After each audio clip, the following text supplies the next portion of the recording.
नाम सुना था, हमने यजीद का भी नाम सुना था, हमने फिरौन का भी नाम सुना था, हमने गद्दाफी का भी शासन देखा है।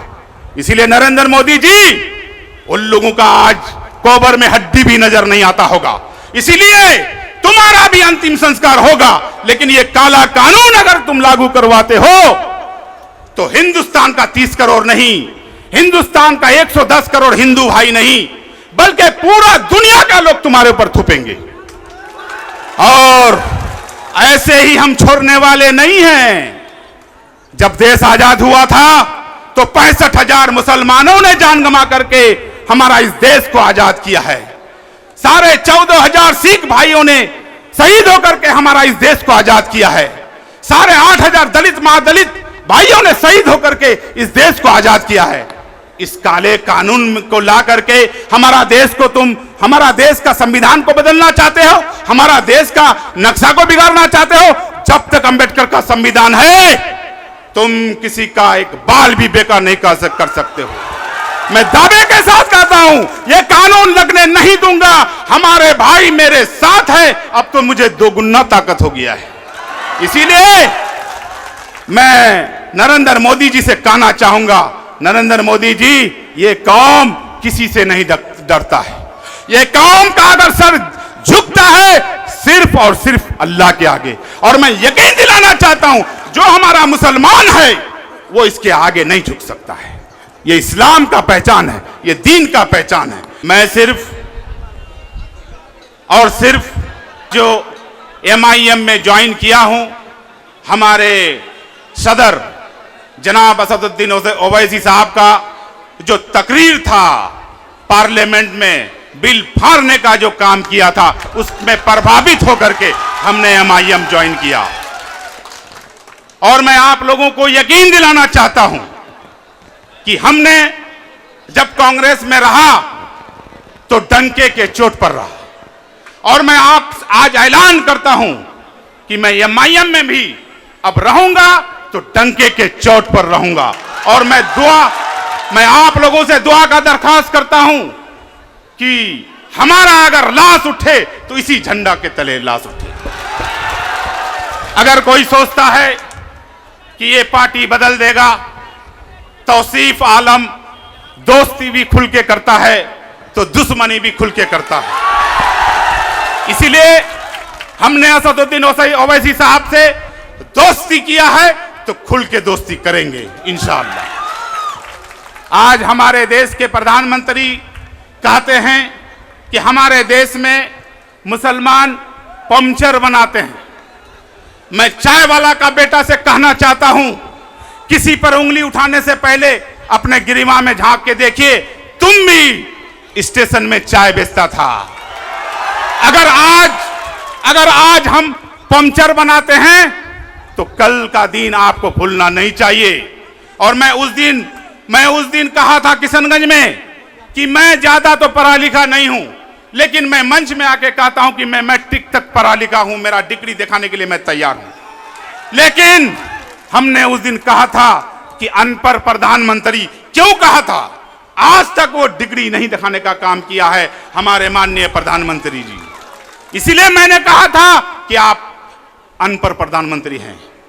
और हमने तरीपार जो हमारे जो गृह मंत्री बन के हैं, मैं उनका कुर्सी को सलाम करता हूं, लेकिन जो कुर्सी पर बैठे हुए हैं उसको मैं थूकता हूं, उसका कामकाज करने का जो अंदाजा है। आपने 3 तलाक हमारे माथे पर थोपा, आपने हमसे बाबरी मस्जिद छीन ली, आपने धारा 370 का धारा खत्म कर दिया। आज हमारे ऊपर काला कानून वक्फ संशोधन बिल आज पास कर दिया। हम नहीं मानेंगे, हम नहीं मानेंगे। 30 करोड़ मुसलमान हिंदुस्तान का नहीं मानेंगे। तुम हमको कहां ले जाओगे? तुम्हारा जेल में जगह नहीं होगा। 30 करोड़ मुसलमानों को जब जेल में ले जाओगे, तुम्हारा जेल कम हो जाएंगे, कम पड़ जाएंगे। मैं वादा करता हूं असद साहब से कि आप वक्फ बिल के खिलाफ आपने झंडा उठाने का काम किया है। मैं वादा करता हूं सीमांचल वासी के तरफ से मैं आपके साथ खड़ा हूं। अगर गोली खाने का भी काम खाना करेगा तो हम लोग खाने के लिए तैयार हैं, लेकिन हम अपना कब्रिस्तान छीनने नहीं देंगे। हम अपना मदरसा छीनने नहीं देंगे, हम अपना मस्जिद छीनने नहीं देंगे, हम अपना ईदगाह छीनने नहीं देंगे। ये काला कानून जो हम लोगों के माथे पर थोपा गया है, ये काला कानून अगर लागू हो जाता है तो हमारा कब्रिस्तान ले लेंगे, हमारा मस्जिद ले लेंगे, हमारा ईदगाह ले लेंगे, हमारा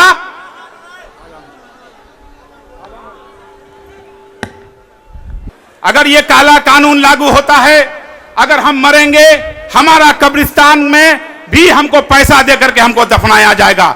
यही कानून पास किया है। ए नरेंद्र मोदी जी, अगर पास ही करना है, हम 20-30 करोड़ मुसलमानों का बात छोड़ो, हमारा जो हिंदू भाई है 110 करोड़, आज 100 रुपया पेट्रोल बिक रहा है, 90 रुपया 95 रुपया डीजल बिकता है। आप 50% उसमें हिंदू भाई के लिए सब्सिडी करके दिखा दो, तब मैं समझूंगा कि हिंदू भाई का तुम हितैषी हो।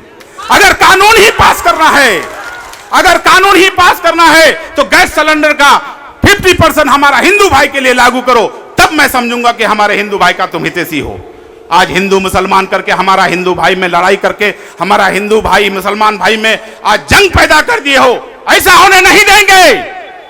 हमने कारून का भी नाम सुना था, हमने यजीद का भी नाम सुना था, हमने फिरौन का भी नाम सुना था, हमने गद्दाफी का भी शासन सुन देखा है।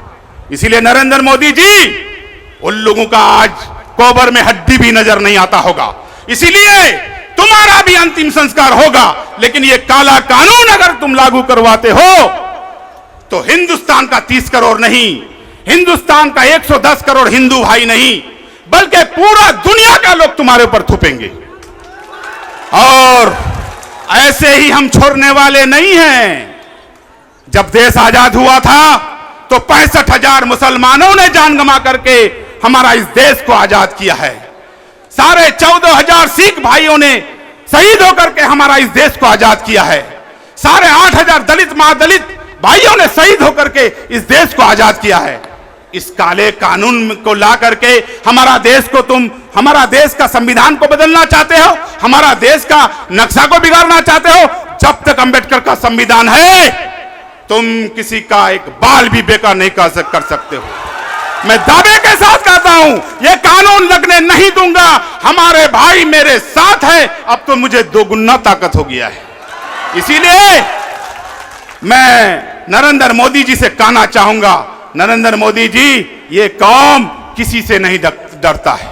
ये कौम का अगर सर झुकता है सिर्फ और सिर्फ अल्लाह के आगे। और मैं यकीन दिलाना चाहता हूं, जो हमारा मुसलमान है वो इसके आगे नहीं झुक सकता है। ये इस्लाम का पहचान है, ये दीन का पहचान है, ये हमारा नबी करीम सल्लल्लाहु अलैहि वसल्लम का कहना है। इसलिए मैं हमारे बड़े भाई असदुद्दीन ओवैसी साहब से कहना चाहूंगा कि कदम से कदम मिला करके सीमांचलवासी आपके साथ है। मैं चाहता हूं कि किसान सीमांचल को हैदराबाद आप बना दीजिए, मैं वेलकम करूंगा आपका। मैं चाहूंगा, मैं देखना चाहता हूं किशनगंज का धरती को, अररिया का धरती को, पूर्णिया का धरती को, कटिहार का धरती को और पूरे सीमांचल वासियों को मैं देखना चाहता हूं कि आप हैदराबाद बनाने के लिए हम लोगों को आश्वासन दीजिए। सारे नौजवान आपके साथ हैं, सारे नेता आपके साथ हैं। और कौन भागा, कौन चला गया, जिसका औकात कुछ नहीं था, यही राजद के टिकट पर 5100 वोट लाया था। और यही जीतने के बाद अब क्या कहते हैं कि ये एमआईएम पहले दंगाई पार्टी है। अरे बेवकूफ, जिस झंडा के तले तुम आज विधानसभा में जाकर के बैठते हो तो इसी का मेहरबानी है कि तुम जाकर के विधानसभा में बैठते हो, नहीं तो तुम्हारा कोई हैसियत नहीं था। कौन नहीं जानता है कि राजद के पास जाके बिक गए हो। बहादुर इनका विधानसभा जानता है कि पहले एक भी पोस्टमार्टम नहीं होता था, आज तो कब्रिस्तान से भी लाश उठता है। कौन नहीं जानता है तुम्हारा कारनामा। इसीलिए मैं यकीन दिलाना चाहता हूं भाइयों और दोस्तों, अगर हमारा 4 टर्म का कार्यकाल में कोई गलती हुआ है तो मैं उसके लिए माफी चाहता हूं, लेकिन ऐसे शख्स को उखाड़ के फेंकना है। और असदुद्दीन ओवैसी साहब का हाथ मजबूत करके हम लोगों को इस जिला में नहीं, बल्कि इस सीमा अंचल में हम लोगों को हैदराबाद बनाना है। यही कहा करके मैं रुखसत होना चाहता हूं। अगर हमसे कुछ गलती हुआ है बोलने के लिए तो मैं माफी का खास्तकार हूं। अस्सलाम वालेकुम व रहमतुल्लाहि व बरकातहू। हिंदू भाइयों को नमस्कार।